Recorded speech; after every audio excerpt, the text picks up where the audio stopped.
جب قرآن شریف کو لکھا جا رہا تھا تو 2 آیتیں ایسی تھی جو مل نہیں رہی. اس کے بعد کیا ہوا آپ خود دیکھیے. کافی حیران کر دینے والا کلپ ہے. دیکھیے صحابہ کو زبانی یاد تھی، لیکن جو نبی علیہ السلام نے خود نوٹس لکھوائے ہوئے تھے نا، وہ 2 آیتیں آپ علیہ السلام کی لکھوائی ہوئی نہیں مل رہی تھی کہ وہ کس بندے کے پاس ہے.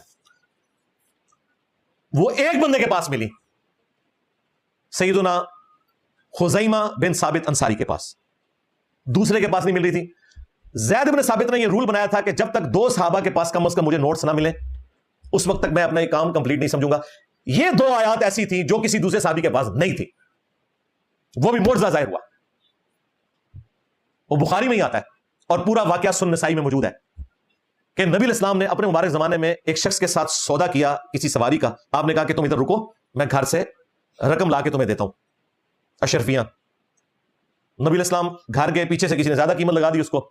جب حضور آئے تو اس نے کہا آپ کا تو میرا سودا ہی نہیں ہوا، اگر آپ سچے ہیں تو اپنا گواہ پیش کریں. وہاں سے حضرت خزیمہ گزر رہے تھے اور ان کا میں گواہی دیتا ہوں کہ تم نے اللہ کے نبی کے ساتھ سودا کیا. معاملہ سیٹل ہو گیا. بعد میں حضور نے کہا تم نے کہاں سے گواہی دے دی، تم تو موجود ہی نہیں. ان کا یا رسول اللہ آپ کی مبارک زبان پہ میں نے اتنی بڑی بڑی گواہیاں دی ہیں کہ آپ کے پاس اللہ کا فرشتہ آتا ہے، اللہ کا پیغام لے کے آتا ہے، گواہی تو شاہی کوئی نہیں.